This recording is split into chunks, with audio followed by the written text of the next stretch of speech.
안녕하십니까. 네, 뉴코리아 방송 주요 세계 이슈와 진실입니다. 네. 저번 시간에 이어서요. 네. 오늘도 대한민국을 위협하는 유엔 기구들 네. 라는 제목으로 다시 한번 얘기를 나눠보도록 하겠습니다. 네. 예, 뭐 딱딱할 수도 있고 네. 또 재밌을 수도 있는데 네, 네, 우리가 네. 지난번에 봤지만 유엔은 좋은 면도 있고 또 지금까지 안 알려진 부정적인 면도 있는데 지금 부정적인 면에 대해서 우리가 좀 살펴봐야 네, 될 것 같아요. 지난 시간에 우리가 한번 봤었는데 좀 뭐 변한 것 같은데요? 네, 중간에 네. UNCRD, 네. 유엔 인종차별철폐위원회가 네. 지난 시간에 빠져갖고 네. 다시 넣어갖고 네. 가장 중요한 것은 유엔의 자유권규약위원회와 유엔의 인권이사회, 네. 유엔 인종차별철폐위원회, 예. 유엔 여성차별철폐위원회 네. 저런 기관들이 계속 우리나라에다 압력을 넣고 있어요. 우리나라에 많은 영향을 행사하는 유엔 그렇죠. 기구들인 거죠. 예. 그러다 보니까 이 우리 정부 부서가 UPR이라고 정례인권 보고도 해야 되고 네. NAP 국가인권 정책도 세우고. 네네. 근데 UPR이라는 것은 보면 그 시스템의 구조가 어떻게 되어 있냐면 완전히 기본적으로 어느 나라든지 질문하게 돼 있어요. 네. 회원 가입국이. 네. 그러니까 후진국이 인권 후진국이 인권 선진국에다가 질문할 수도 있고. 네. 그러니까 어떻게 보면 그 시스템이 참 이게 인권 선진국끼리 네. 모여서 이렇게 네. 얘기하는 게 아니라 후진국 선진국 해서 상관없이 서로 질문만 하면 답변하게 돼 있다. 예.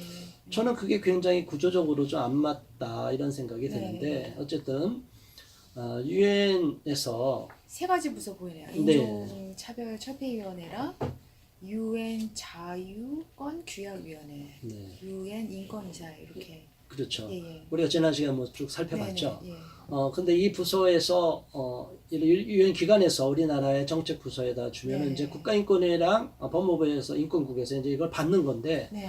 구체적으로 그럼 국가인권위원회가 어떤 일을 여기서 했느냐? 네. 사실은 국가인권위원회 자체가 2001년도 태동할 때부터 유엔의 권고에 의해서 태동이 된 거거든요. 네. 그러다 보니까 국가인권위원회법이 이렇게 제정이 돼갖고 이제 네. 개정이 되고 그랬는데 여기에 가장 중요한 것이 2조 3항입니다. 국가인권위원회법 2조 3항에 보면 네. 인종 빨간색 이제 칠한 거 보면 인종, 피부색, 사상 또는 정치적 의견 네. 또는 더 중요한 것이 이제 성적 지향. 예. 이제 성적 지향이라는 말을 그 당시에 법을 제정한 분들이 무슨 말인지 몰랐대요. 이게 2000 요게 이제 네네. 요게 2000 네. 저기 한 10년인가요? 네. 그때 정확 세워졌는데 네. 그 이제 중간에 이제 네. 개정이 되고 법이 설립이 되고 법이 제정이 될 때는 뭔가 정확한 이해가 있어야 되는데 그 부분을 이해가 안 된 상태에서 국회의원들이나 뭐 또 다른 뭐 정부 관료들이 네. 이걸 그냥 집어넣은 거죠. 성적 지향이란 말이 지금같이 이렇게 민감하고 첨예해야 될 줄 몰랐고요. 네. 저 말 한마디 때문에 지금 동성애가 계속 밀고 들어와서 저 반대하느라고 정신이 없습니다. 모든 걸 다 성적 지향은 네. 차별을 받아서는 안 되고 네. 또 차별 행위를 이렇게 그들에게 절대적인 차별 행위를 하면 안 된다. 네. 성적 지향이라는 것은 거의 뭐 신성 불가침한 것처럼 지금 돼가고 있어요. 인권 이상하게 이쪽이 특히 많이 보호를 받아요. 그러니까요. 네, 딴 것보다. 오히려 네. 특권층화돼 있고 우대를 하고 있어요. 그런 것 같아요. 우리나라는 과거에 그런 역사가 아니잖아요. 뭐 들어본 적도 없어요. 그렇죠. 네. 우리나라는 동성애자 박해도 안 네. 했고 처벌도 안 했는데 네. 너무 심해요. 네. 그래서 국가인권위원회가 자꾸 이상한 행보를 가고 네. 있다. 그런 네. 흐름 속에서 유엔의 압력을 받고 네. 이제 그러니까 국가인권위원장이 최영애 씨는 대단히 중요한 역할을 하고 있어요. 네. 국가인권위원회가 태동할 때부터 그 설립 member라고 그래요. 네. 그리고 나서 2001년도 국가인권위원회가 세워지고 2003년도에 사무총장을 하셨는데 네. 사무총장이 그 이후로 됐는데 2003년도에 그 당시에 그 아이들 청소년들에게 유해 사이트였던 동성애 사이트를 그냥 권고해서 다 풀어주게 했어요. 이분이요. 네.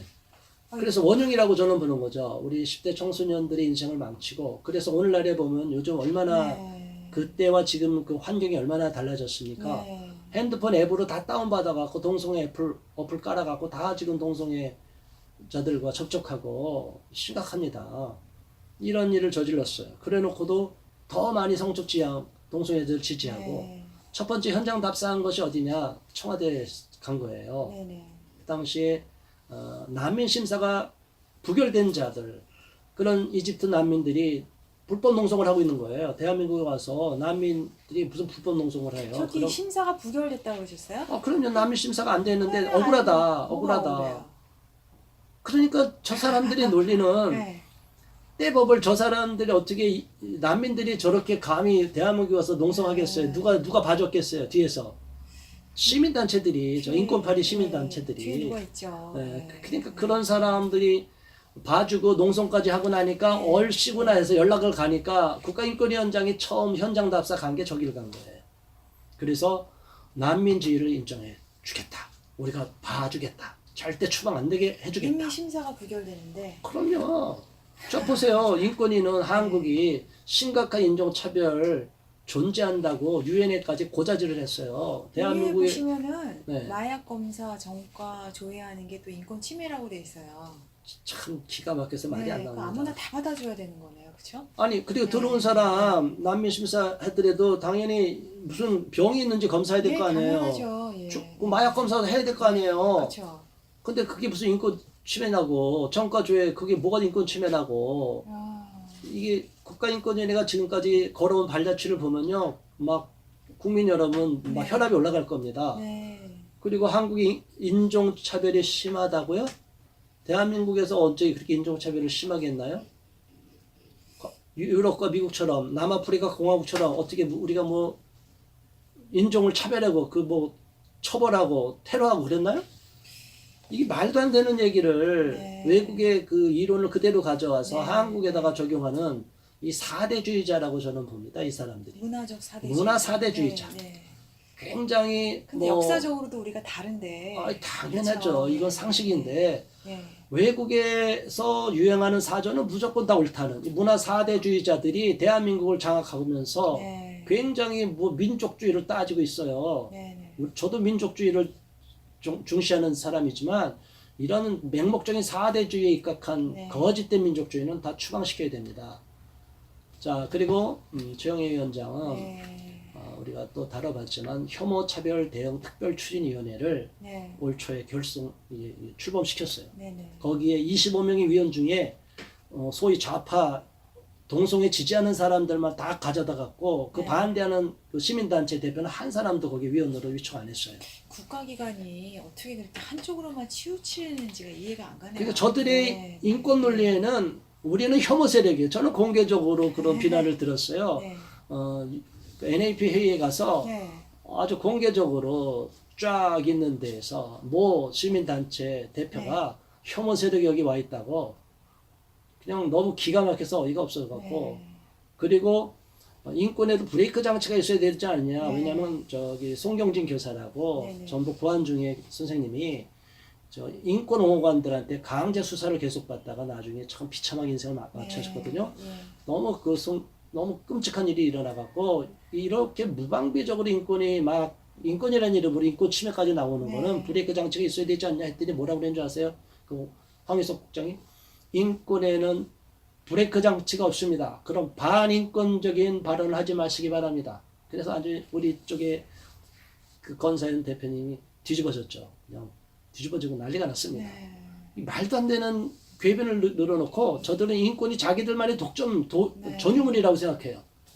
보편 인권이 어떻게 전유물이 될 수가 있어요? 인권이란 보편 인권, 세계 인권 선언 정신을 보면 한 사람도 예외 없이 모든 사람의 인권이 존중받아야 되죠. 네. 그렇죠. 근데 자기들은 특정 소수는 절대로 언터처블, 네. 손도 못 대게 만들어요. 인권을 빙자해서 굉장히 권력을 많이 부리시네요. 그렇죠. 네네. 저희가 그래서 귀족층, 인권 네. 특권층, 그러네요. 네. 인권 독재라는 말까지 네. 제가 쓰잖아요. 네. 우리 국민 여러분께서 시청자분들께서 좀 이해해야 됩니다. 네. 인권이라는 것은 너무나 좋은 거고요. 우리가 인권을 천부 인권을 부여받은 어느 한 사람도 함부로 대해서는 안 돼요. 네. 그렇죠. 근데 저들은 특정한 이데올로기에 의해서 자기들이 이념에 맞는 사람들만은 네. 특정 소수는 절대화 시켜놨어요. 네. 그건 미국과 유럽의 사례에서 네.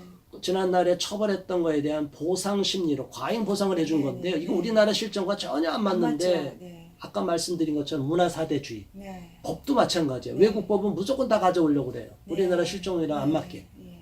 이게 말이 돼요? 저들은 말이 된다고 그러네요. 말이 된다고 하는데 우리 시청자 네. 여러분께서는 이게 말이 된다고 보십니까? 너무 기가 막힌 네, 일이 벌어지고요. 더군다나 국가인권위원회는 낙태죄, 여성인권, 기본권을 침해한다. 네, 저 이렇게 기본권이 낙태권. 약대권. 마음대로 여성들이 자기결정권. 자기 결정, 예. 자기 뭐 성적 자기 네, 결정권도 있지만 네. 낙태 자기 결정권. 네. 아 정말 저 말은 잘 만들어내요. 네. 누가 오토노믹 지난번에 말씀하셨죠? 네. 그래서 너무나 안타까워서 국가인권위원회에 반대하고 비판을 했는데 네. 귀담아 듣질 않습니다. 자기들 듣고 싶은 얘기만 들어요. 네.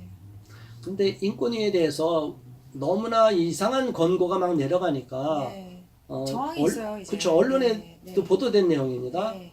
뭐 한동대 얘기죠. 그 한동대 얘기도 예. 나오고 또한 아래쪽에 보면 학생들 우리 자라나는 학생들이 있으면 부모 입장에선 학교 가서 핸드폰 하고 아유. 싶나요? 안 하고 싶나요? 뺏고 싶죠.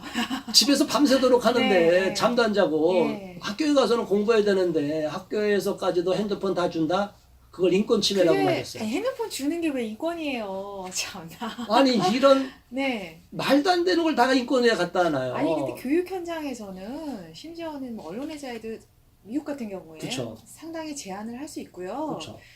폐허로 갔는데 당연히 교사가 그쵸, 교사의 아이를- 교권도 있잖아요. 이게 그쵸? 그렇죠. 이건 뭐 말이 안 돼. 교권 침해가 되면 안 되고. 뭐 아무거나 인권이란 말 갖다 붙이면 인권이에요. 아, 그렇죠. 아이고, 네. 학습권도 있고, 그렇죠. 다른 네, 학생들 네, 방해해서도 안 네, 되고. 네. 아, 정말 저도 이제 막 혈압이 올라갑니다. 더 나가서 뭐냐면 너무 재밌습니다. 보건소장에 예. 의사를 우선적으로 배치하는 것은 또 차별이래요. 왜요? 저도 몰라요. 저도 이거 국민 상식적으로 이게 이해가 되나요? 아니 보건소장이 의사 보건소라는 선생님이 것이 좋지요. 세워진 게 네. 의료 낙후 지역에 세워지잖아요. 네, 그러면 그 지역에 낙후된 의료 혜택을 못 받는 분들은 네. 의사 선생님이라도 보건소장이 의사 선생님 오기 바라지 않아요? 아유 시민들? 좋지요. 근데 그걸 인권 차별이래요. 누굴 차별하고 있나요? 이들이 정의하는 인권이 뭐예요 도대체? 인권 개념이 없어요. 네, 저들은. 네, 아무거나 갖다 붙이면은 막 주장하는 거죠. 그러니까 제정신이 네. 아니에요. 제가 볼 때.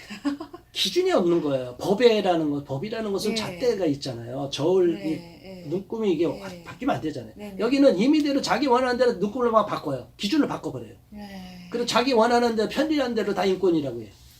아니면 반대하면 다 무조건 다 혐오 세력. 이 개인 단체면은 그래도 문제가 안 될 텐데 네. 이게 국가기관이라는 게 문제예요, 대표님. 국가인권위원회가 없는 나라도 있어요. 네. 인권 선진국 중에. 근데 네. 왜 국가인권위원회가 세워져 갖고 우리나라가 인권 후진국인 것처럼 이제 소임 다 했습니다. 끝나고 네. 인권위원회 없애고요. 네, 네. 새롭게 다 재편해야 된다고 네, 저는 보고 네. 있어요. 네, 법무부 나왔네요. 네, 법무부에서 특별히 인권국 아까 말씀드렸잖아요. 네. 근데 법무부에서 이런 터무니없는 조치한 거 지난번에 우리 한번 살펴봤는데 그쵸. 네. 이투 비자 없앤 거. 예, 네. 국민의 건강권과 생명권은 그럼 어디다 보장을 받나요? 외국인 해외 강사들한테 우리 자녀들이 네. 가서 교육을 받는다 하면 네. 학교에도 들어올 수 있고 학원에도 네. 가잖아요. 네. 그렇죠. 어떻게 할까요? 부모 마음, 그 당사자들은 얼마나 부모는 불안할까요? 불안한 거죠, 뭐. 예, 부모는 불안하고요. 그리고 오. 인권이라는 이름 하에 네. 당연히 거쳐져야 되는 그렇죠. 어떤 마지노란 노선까지도 못하게 하는 것 같아요. 그러니까요. 예, 그 예, 마지노선이라 예. 그랬잖아요. 그 선을 네. 다 무너뜨려 버리면 네. 그러면 정작 보호받아야 될 자국. 건강한 네. 저 외국인 해외 강사도 난 아무 문제 없는데 의심의 눈초리를 받을 수 있고 보죠. 예. 또 우리 자녀들은 또 수강생들은 네. 불안함 속에서 또 그런 걸 수강을 해야 되고 네, 그렇죠. 자국민들의 건강 생명권이 침해를 받는데 네. 여기에 어떻게 법무부가 이런 정책을 일방적으로 유엔의 인종차별철폐위원회 권고라고 그냥 다 승인할 수 있느냐 정말 너무 어이가 없습니다. 지난해 그래서 네. 1년 동안 NAP 국가인권정책기본계획을 열심히 이렇게 반대했어요. NAP. 예, 들어보셨나요? 네, 들어는 봤어요. 예. 원래 그 플레임이 있는데 한번 읽어줘 National 보실래요? Action Plan. 그 밑에 National Human Rights Plans of Action. 네, 그렇게. 예. 그러니까 국가인권 기본계획이라고 이제 행동계획을 이제 말한 거죠. 네. 그래서 우리 이런 지침으로 가겠다. 물론 저거는 법이 아닙니다. 그렇죠. 근데 왜 법으로 그렇게 반대를 했느냐 법과 같이 네. 그 안에 이렇게 쭉 들어가 있는 세부 항목들을 보면 굉장히 네. 위험한 요소들이 너무 많아요. 네. 국가인권정책 기본계획에 각 정부 부처가 다 이렇게 들어와 있거든요. 네. 네.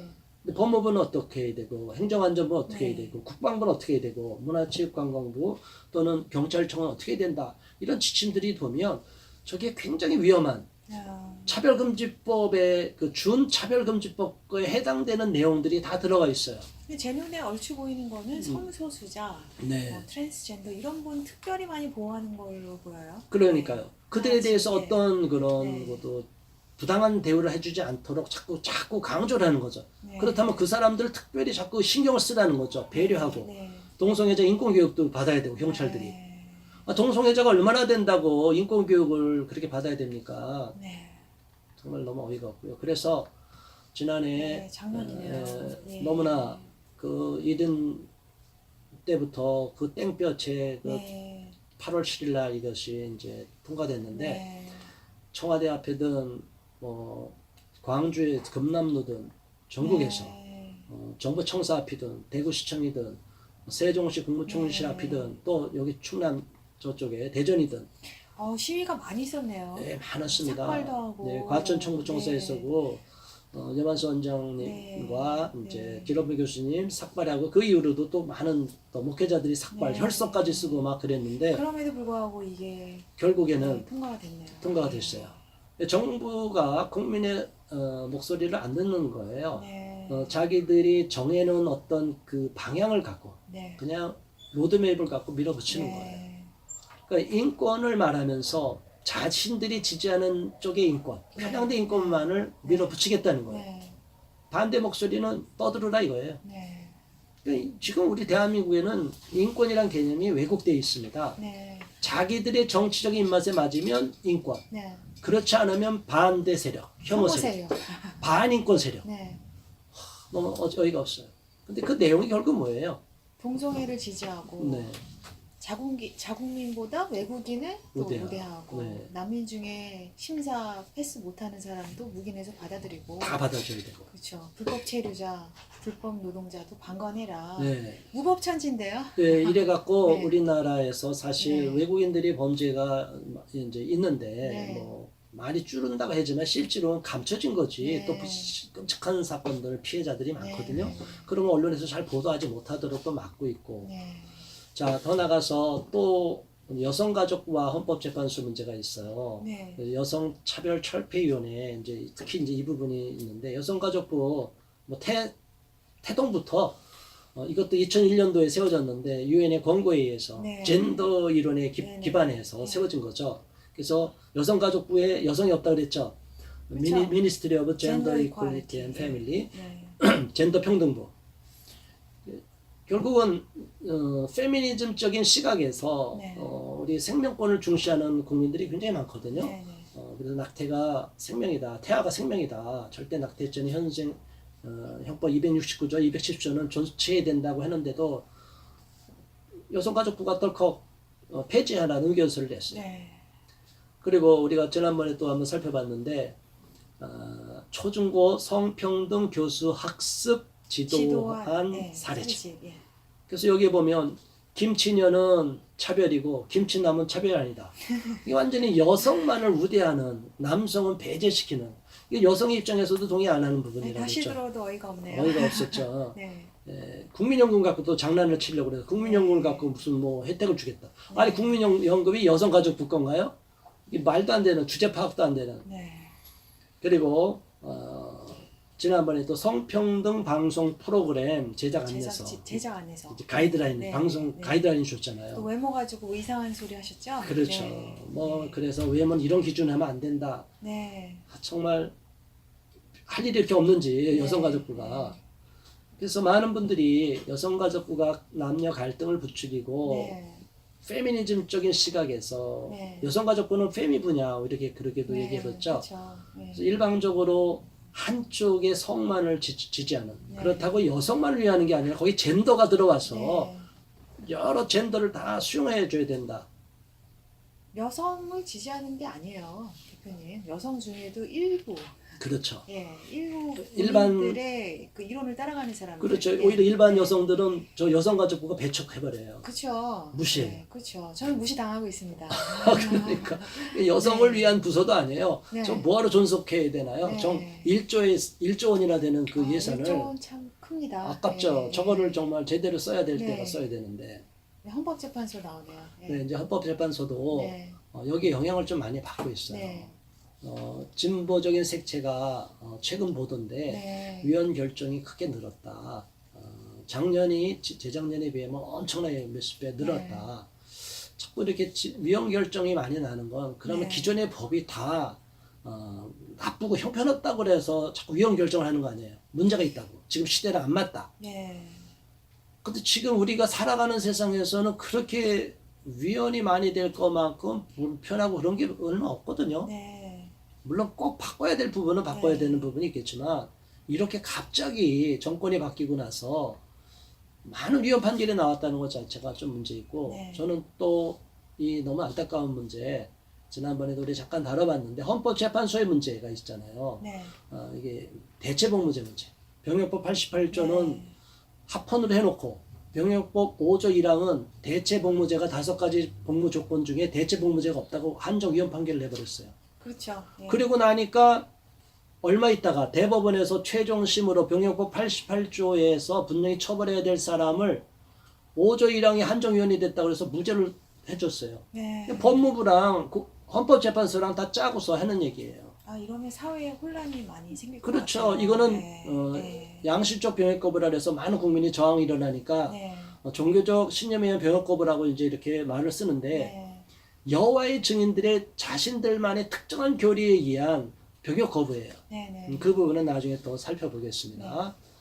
더 나가서 헌법재판소가 국회 앞에서 작년 5월달에 이제 금지됐었는데 100m 이내 100m, 집회 허가 안 내주는 지역이 있어요. 왜냐하면 국회의원들이 법을 만들 때 많은 막 군중이 와서 막 압력을 넣으면 위협을 받을 수 있잖아요. 네. 그리고 또 나가서 7월달에 작년 7월달에는 법원 앞에서도 이제 헌법재판소도 마찬가지입니다. 네. 앞으로 헌법재판소나 대법원이나 판결을 앞두고 판사들이 출근하기가 힘들 거라고 저는 봐요. 100m 안까지 갈 수 있으니까. 이제는 100m 안이 없는 거예요. 그 앞에까지 가서 시위할 수 있고요. 심지어 들어가는 그 재판관들 차를 막을 수도 있어요. 근데 왜 저렇게 위험한 판결을 하셨대요? 저게 민주화라는 거예요. 그리고 저것이 네. 국민들의 표현의 자유를 마음껏 표출할 수 있게끔 보장해 주는 거래요. 표현의 자유도 때로는 네. 제한이 가해져야죠. 그런데 저렇게 막 하면요. 이렇게 하다가 사고 나면 어떡하려고. 그러니까요. 헌법재판소 네. 재판관들이 너무나 단견으로 보는 네. 거다. 저는 이렇게 집회만능주의라고 봅니다. 네. 어쩌면 이런 부분을 좋아하는 분도 있을 거예요. 마음 놓고 집회하겠다. 이제는 법원 앞에 가서도 마음 놓고 외칠 수 있겠다. 사람 동원해서 이제 압력도 넣어야 되겠다. 재판을 앞두고.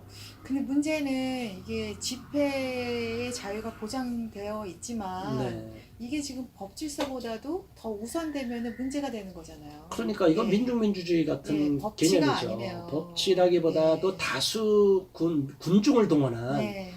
이게 어떻게 보면 정치적으로 보면 모브 클래시라고 그러는데 네. 이게 우민 정치로 이제 가는 네. 것이 아닌가. 이게 많은 대중을 동원해서 합리적인 사고든 합리적인 재판이든 네. 합리적인 네. 그 결정이든 다 이제 무력화시킬 수도 있겠다. 네.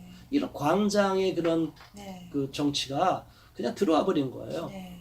저는 이것이 바람직한 민주 절차에 의한 네. 것인가. 대의민주주의가 발달한 것은 오히려 그런 것을 네. 무질서한 것을 수렴해서 네. 안정적인 제도를 만든 네. 것이 그렇죠. 민주주의잖아요. 법치죠. 법치고 네. 법치주의고 네. 민주주의인데 네. 지금 보면 이거는 민중에 의한 민중민주주의, 네. 이거는 사회민주주의로 가는 거. 이건 좀 네. 이해가 안 돼요, 이거는. 네.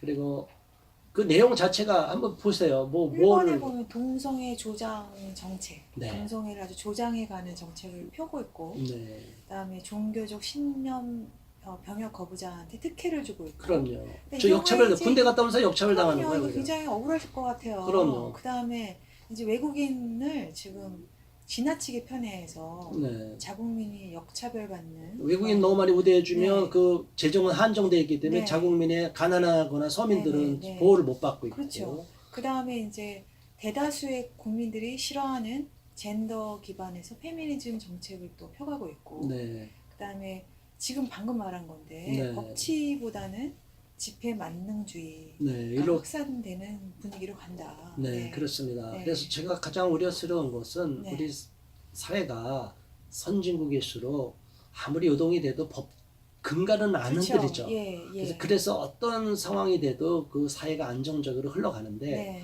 저런 식으로 막 다 바꿔버리면 네. 우리 사회가 혼란해지고 네. 법 근간도 무너지고 현재 헌법에 대법원 판례도 분명히 있으면서도 하급심에서 막 그냥 네. 유죄를 다 무죄를 막 네. 해주고 네.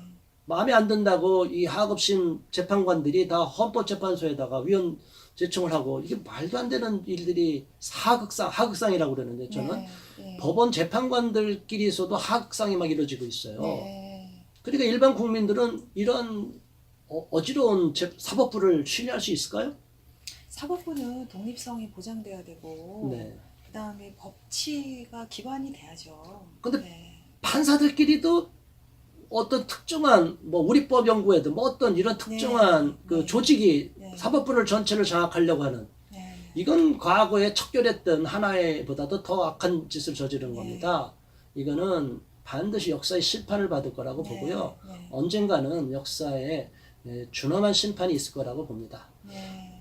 지금까지 쭉 이렇게 두 번에 나눠서 살펴봤는데 유엔의 지금까지 우리 대한민국에 좋았던 네. 기여했던 면 북한 인권에 대해서 좋게 이야기한 거 있었어요. 네. 그런데 다른 이런 기관들이 우리 대한민국의 실정에 안 맞는 것들을 네. 막 압력을 넣는 걸 보니까 지금 어떤 심정이십니까, 솔직하게? 유엔이 너무 월권을 부린다 네. 그런 생각이 들고, 근데 각 나라 주권을 예. 다 무너뜨리는 거죠. 예, 그것도 그렇고 네. 이게 지금 권고하는 그런 기능밖에 없는 유엔의 권고를 왜 이렇게 적극적으로 수용해서 네. 지금 국내 사정하고 맞지 않는 정책을 피면서 네. 이렇게 강한 저항을 불러일으키는지 그것도 이해가 안 가고요. 그러게 네. 말이에요. 네. 저 유엔이 네. 그렇게 권장하는 내용들이 인류 네. 보편성, 네. 정말 합리성, 네. 그리고 모든 인간의 존엄성을 존중하는 방향이냐? 그렇다면 우리가 얼마든지 네. 지지합니다. 네. 근데 그런 방향이 아닌 쪽으로 편향된 인권, 네. 아주 자신들의 정치적 신념에 의한 잘못된 왜곡된 인권을 무조건 강요하고 있는데 이러니까 유엔이 지금 욕을 먹고 있고 불신을 받고 있다고 봅니다. 네. 예, 지금까지 대한민국을 위협하는 적들 뒤에 네. 힘을 발휘하고 있는 유엔에 대해서 네. 얘기를 나눠봤습니다. 네, 시청해주신 여러분들 감사합니다. 네, 고맙습니다.